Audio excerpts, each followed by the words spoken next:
शुद्धज्ञानैकमूर्तये निर्मलाय प्रशान्ताय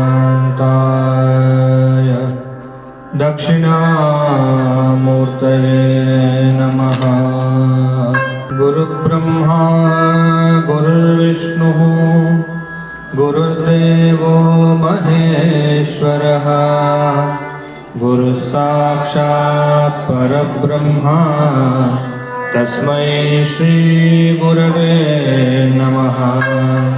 जटाधरं पाण्डुरङ्गं शूलहस्तं कृपानिधिं सर्वरोगहरं देवं दत्तात्रेयमहं भजे।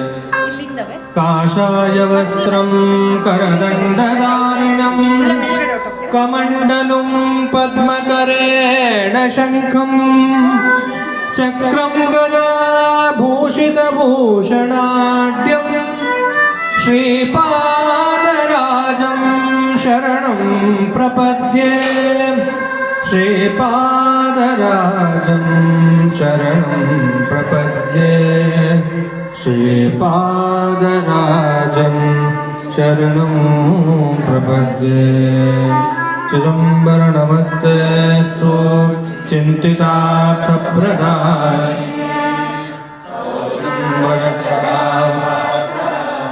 चिदम्बर नमोस्तुते। नमः शान्ताय दिव्याय सत्यधर्मस्वरूपिणे स्वानन्दामृततृप्ताय श्रीधराय नमो नमः। स्वात्मा रामं निजानन्दं शोकमोहविवर्जितं स्मरामि मनसा नित्यं वेङ्कटाचलदेशिकं। श्रुतिस्मृतिपुराणानाम् आलयं करुणालयं नमामि भगवत्पादं शङ्करं लोकशङ्करम्। सदानिम्बवृक्षस्य मूलाधिवासात् सुधास्राविणं तिक्तमप्यप्रियन्तत तरं कल्पवृक्षादिकं साधयन्तं नमामीश्वरं सद्गुरुं साईनाथं।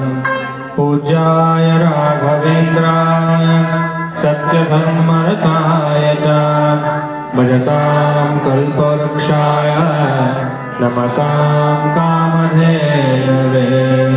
सदा मन्दस्मितं देवं